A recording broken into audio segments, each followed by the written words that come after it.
Assalamualaikum warahmatullahi wabarakatuh. Selamat malam dan salam sejahtera untuk kita semua. Tabi pun. Ya pun. Baik, alhamdulillahirrahmanirrahim. Puji syukur kehadirat Tuhan Yang Maha Esa karena atas limpahan rahmat dan karunia-Nya kita dapat hadir di sini dalam keadaan sehat walafiat ya. Dan pada kali ini kita bertemu lagi nih dalam acara ngopi, ngobrol bareng penuh inspirasi. Nah, sebelum kita ngopi nih ya, kayaknya harus like dan subscribe dulu deh biar ngopinya makin semangat lagi pastinya.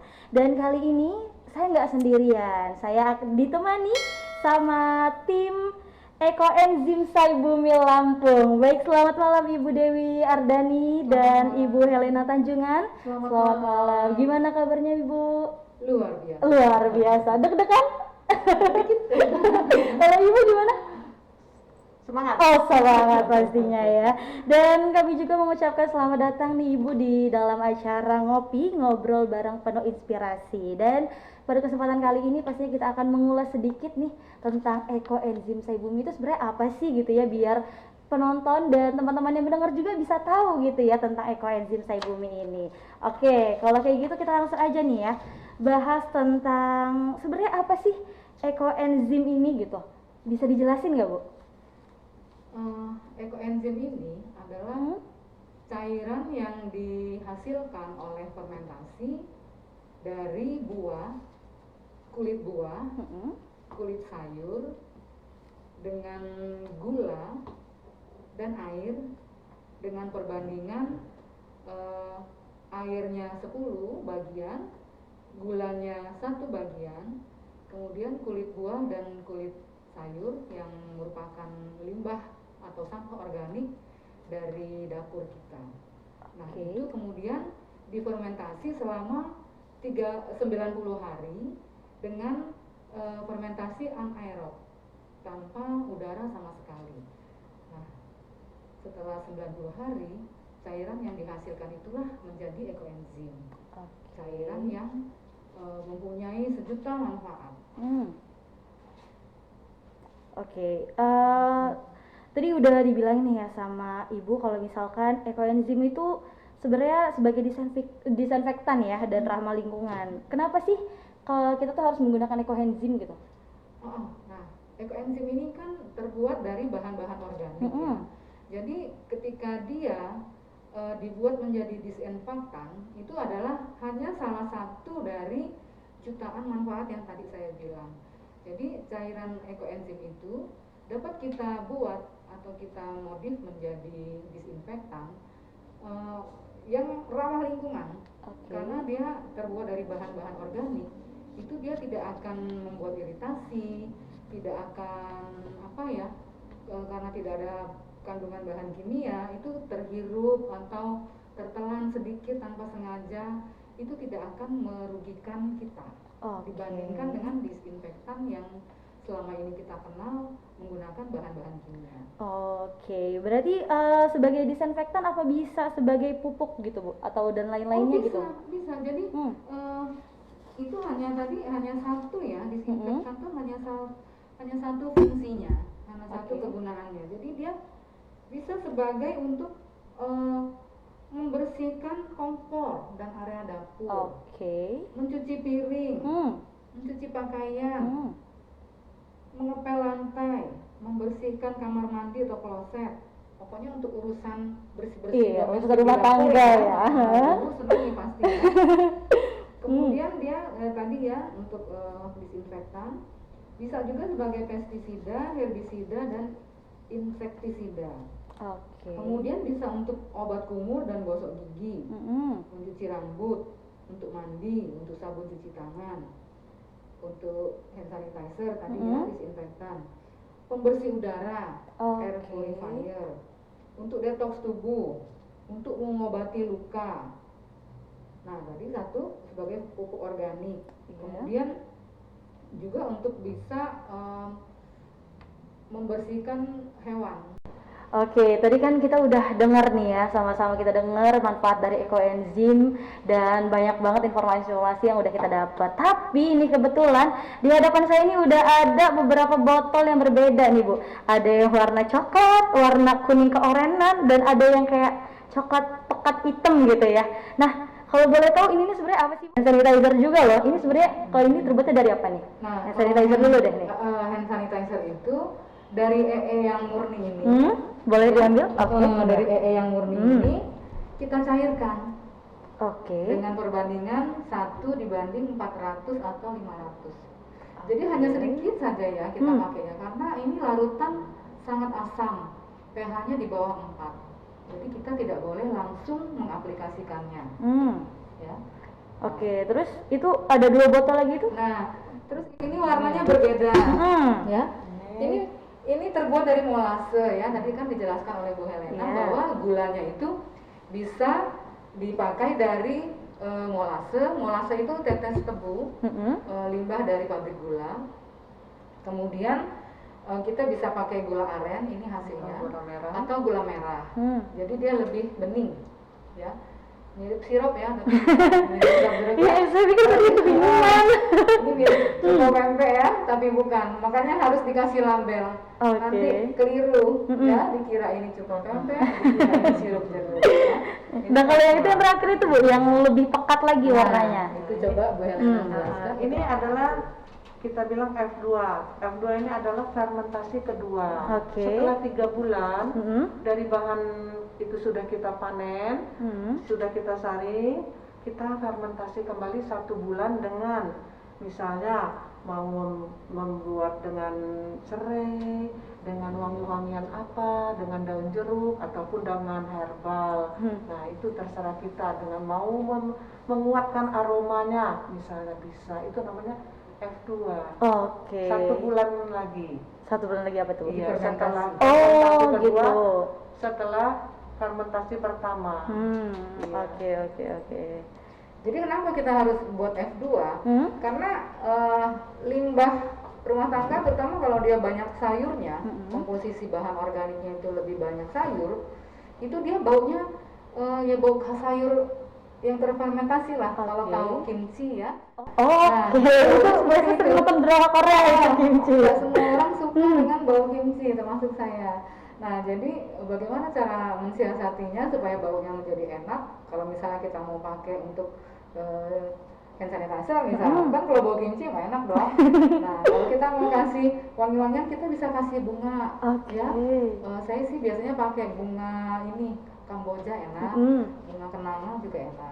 Tapi kalau mawar tidak enak. Kenapa itu? Saya juga nggak tahu. Jadi saya eksperimen aja ya, semua bunga saya pakai. Mawar itu dia tidak enak baunya hasilnya ternyata. Gitu. Kalau melati enak. Nah, jadi kita eksperimen aja sendiri. Kita kasih bunga ini, bunga itu. Jangan banyak-banyak, segini aja atau sebotol ini. Jadi kan kalau tidak jadi nggak sayang. Tapi tidak usah dibuang. Kalau nggak jadi pun itu bisa untuk pupuk. Kalau untuk pupuk pun dia hanya 1:1000, lebih cair lagi. Atau kalau mau disemprotkan ke udara seperti kemarin kita sama PMI keliling semprot-semprot, itu juga 1:1000. Nah kemudian kalau kita mau untuk cuci-cuci, itu kita fermentasi keduanya dengan lerak. Apa itu? Lerak itu dulu biasa dipakai untuk nyuci batik.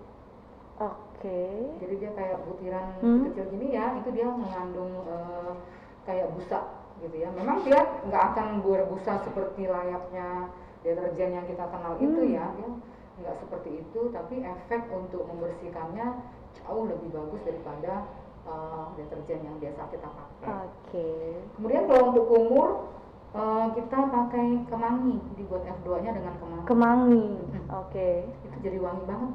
Nah nanti misal air minumnya segini, kita kasih setengah tutup botol ini, kita pakai untuk kumur atau kita untuk gargle. Jadi yang sekarang COVID lagi ramai begini ya, itu bagus banget untuk gargle, untuk mengeluarkan lendir-lendir yang dari sini ya. Kemudian kalau untuk perawatan rambut kita F2 dengan seledri, atau daun urang-aring, ya. atau kembang telang bisa juga. Ya. Itu sebentar Bu, kalau misalnya untuk rambut itu sebenarnya fungsinya apa? Untuk dia mencegah adanya ketombe atau biar rambut nggak rontok atau kayak gimana? Semuanya bisa. Jadi dicampurkan dengan sampo yang kita pakai. Jadi misal sampo kita tuang sekian ya, itu kita tambahin EE-nya. Untuk sabun mandi juga kalau kita belum pede pakai ekoenzim yang ini misal sudah difermentasi dengan lerak, mau kita pakai untuk mandi kita belum pede ya. Itu kita campurkan saja sabun cairnya berapa, dikasih beberapa tetes ekoenzimnya. Untuk kalau saya semua saya pakai, untuk hand body saya kasih, untuk bahkan saya untuk krim malam pun saya kasih. Terus untuk face mist ini saya pakai yang 1 dibanding 1000 tadi, atau yang 500 juga boleh, tergantung kondisi wajah ya, iya, kulit kita ya. Kalau terlalu sensitif mungkin agak lebih encer gitu. Nah kemudian kalau untuk anti serangga atau mau untuk ngepel itu kita pakai serai. Iya. Serai yang merah ya, bukan serai yang untuk masak.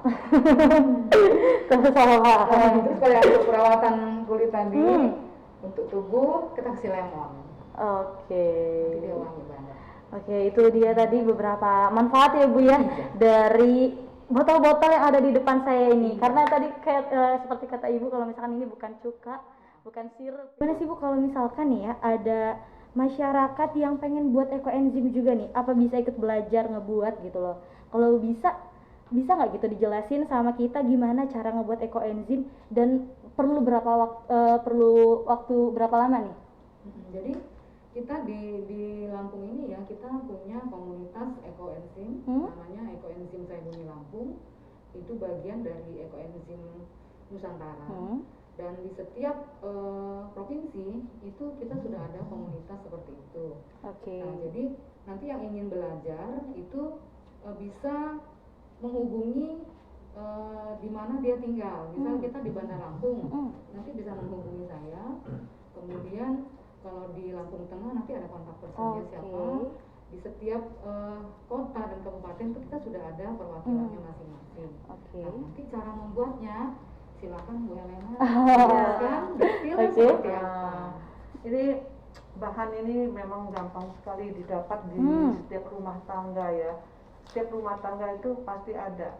Kita sehari-hari memasak atau kan banyak sisa-sisa limbah-limbah daripada sayuran misalnya, kita yang bagusnya kita untuk konsumsi, yang bagian yang akarnya atau bagian tengahnya bisa kita buat ekoenzim. Dan juga kita makan buah-buahan, buahnya kita makan, kita sehat, kulitnya jangan dibuang, tetapi kita buat ekoenzim. Jadi kita kumpulkan kulit buah dan sayuran tadi dengan difermentasi selama 3 bulan. Jadi perbandingannya, cara membuatnya adalah 1 bagian molase atau gula aren. Kalau tidak ada molase pakai gula aren atau gula merah, tetapi jangan memakai gula putih, gula pasir yang sudah olahan. Sudah olahan pabrik. Jadi perbandingannya adalah 1 gula 3 bahan organik. Bahan organik itu ada tadi limbah rumah tangga kita tadi, dan 10 air. Jadi 10 liter air. Nah, itu merupakan cara membuatnya ya Bu ya, cara membuat ekoenzim. Nah, ini sudah agak out of topic gitu ya. Sebenarnya ekoenzim ini udah ada di mana aja sih Bu? Kan Ibu bilang tadi ada di Nusantara nih ya. Nah, kira-kira itu ada di mana aja tuh? Di provinsi mana aja? Semua provinsi kita semua sudah ada. Provinsi ada, luar Jadi, biasa. Kita sebenarnya Indonesia ini agak terlambat ya. Jadi asal muasal ekoenzim diciptakan itu di Thailand. Jadi penumunya itu namanya Dr. Rosukon Pompangpong. Itu dia peneliti tentang tanaman-tanaman organik, buah-buah pertanian organik. Jadi dia yang menciptakan formula ini supaya kita untuk memupuk tanaman dan menyuburkan tanah itu juga pakai yang organik. Gitu. Jadi sebenarnya ekoenzim ini yang pemakaian untuk yang domestik tadi itu ya, itu hanya sampingannya. Utamanya itu sebenarnya kita mau mengurangi sampah organik. Karena penelitian sampah organik itu hampir 80% sampah yang disampaikan ke TPA, diantar ke TPA itu 80% itu sampah organik limbah rumah tangga. Nah, itu kalau ditumpuk-tumpukin terus di TPA itu dia akan menimbulkan gas metana. Gas metana itu yang merusak ozon. Ozon kita bolong tuh ya gara-gara gas metana. Jadi kalau kita yang di sini kita coba jalan ke Bakung ya, kita lihat itu dia pasti ada asap. Ditumpuk timbunan sampah itu dia pasti ada asap. Nah, itulah gas metana. Kalau di Jawa Barat di daerah mana itu Ciwidey atau mana itu kan pernah meledak. Timbunan sampah di TPA itu pernah meledak dan yang menghancurkan rumah-rumah di sekitar situ. Sangat bahaya sekali memang. Ya itu yang merusak dari situ kan. Nah, jadi si dokter Om Pansong ini berpikir bagaimana supaya kita menyelamatkan bumi kita dari sampah-sampah organik itu kan, supaya itu dibuat seperti apa, dimanfaatkan supaya dia bisa bermanfaat, tidak hanya menjadi tumpukan sampah yang malah merugikan bumi kan. Benar sekali itu. Nah kalau misalkan kayak anak muda seperti saya ini bisa nggak sih Bu ikut ekoenzim bisa ini? Bisa banget. Nah itu nanti ya, kalau yang buat remaja putri atau ya anak-anak ABG gitulah, itu nanti dari fermentasi kedua dari hasil ekoenzim ini itu nanti bisa dipakai untuk kecantikan. Kebetulan kita cewek-cewek ini suka skincare ya. Jadi nanti itu bisa untuk skincare, untuk perawatan badan, dan itu ramah lingkungan, organik. Jadi kita meminimalisir pemakaian bahan-bahan organik di rumah tangga kita. Dari kita bangun pagi sampai kita tidur lagi itu coba kita sadari itu hampir semua bahan-bahan yang kita pakai itu semua mengandung bahan kimia. Dari kita odol ya, sikat gigi itu, pasta gigi itu kan sudah pasti ada bahan kimianya. Sabun mandi, sabun cuci tangan, pengharum lantai, pengharum baju, ya semua itu terbuat dari bahan kimia. Nah dengan adanya ekoenzim itu pelan-pelan kita kurangi, sehingga efek bahan kimia yang merusak alam, merusak tanah itu juga nanti pelan-pelan berkurang. Jadi dari yang tadi gas metana kan sudah kita bisa reduksi, kemudian pencemaran dari bahan-bahan kimia dari limbah dapur kita itu juga bisa kita kurangi. Nah itu dia tadi ya pemaparan sedikit nih ya Bu ya tadi tentang apakah sebenarnya kayak kita nih anak-anak muda bisa nggak sih ikutan ekoenzim? Bisa banget nih ya. Ekoenzim selalu menerima anak-anak muda seperti saya. Gimana sih Bu caranya buat gabung ke ekoenzim kalau boleh tahu? Gimana caranya biar kita bisa gabung sama ekoenzim? Nah jadi nanti itu bisa menghubungi saya ya di Bandar Lampung. Ketua yang di Lampung itu namanya Pak Bakti Santoso. Beliau hari ini tidak bisa hadir. Nah itu beliau domisilinya di Lampung Tengah. Nah nanti yang di misal di Waikanan atau di Lampung Timur atau di Metro atau di mana nanti itu silakan hubungi kami. Nanti kami akan kasih kontak personnya. Gitu. Nah, jadi domisilinya di mana itu silakan bergabung ke sana. Itu nanti mereka ada komunitas sendirinya, ada WA grupnya. Gitu. Kalau WA grup yang nasional, bukan nasional, yang selampung itu, ya kita ada yang di ESI Bumi Lampung ini. Gitu. Kalau mau dilihat di IG juga ada, di Facebook juga ada, di YouTube juga ada. Kalau yang di Lampung namanya ya ESI Bumi Lampung ya. Kalau yang di nasional namanya ekoenzim Nusantara. Sebenarnya kalau misalkan ekoenzim ini udah ada kerja sama dengan pihak lain dan siapa aja sih Bu kira-kira? Sudah. Yang pertama-tama PMI. PMI ya kita sudah.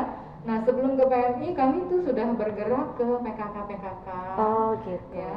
Cuma memang belum semua bisa terekrut ya, atau belum bisa kita datangin semua. Tapi masing-masing dari kami, misal saya yang di Gunung Mas ini ya, saya mengajak PKK yang di Gunung Mas. Kemudian tim relawan kami, tim penggiat ekoenzim kami yang di Langkapura itu mereka mengajak PKK yang di Langkapura. Yang di Jagabaya mereka mengajak yang PKK yang di sana. Beberapa PKK dan ibu-ibu lurahnya terutama itu sudah maksudnya terpikat lah karena melihat ekoenzim ini sebegitu banyak manfaatnya ya, terutama untuk kegiatan kita di rumah. Jadi untuk kalian nih ya, mungkin anak muda seperti saya gitu yang hari ini nonton gitu, yang malam ini nonton malam minggu ya Bu kebetulan, yang mungkin gabut gitu ya kan, rasanya pengen deh gitu ya kan mencoba untuk bermanfaat untuk negeri gitu ya terutama. Nah coba nih bisa gabung sama ekoenzim. Dan kalau misalkan untuk kamu sekali lagi jangan lupa like dan subscribe. Oke Ibu, terima kasih Ibu karena sudah bersedia gitu ya. Dan mungkin lain waktu kita akan ngobrol-ngobrol lagi lebih lanjut gitu ya. Oke, dan sekali lagi saya ingatkan jangan lupa untuk like dan subscribe ya. Salam ekoenzim. Selamat malam. Wassalamualaikum warahmatullahi wabarakatuh. Salam 3 jari. Oke, salam 3 jari. Jari. Oke.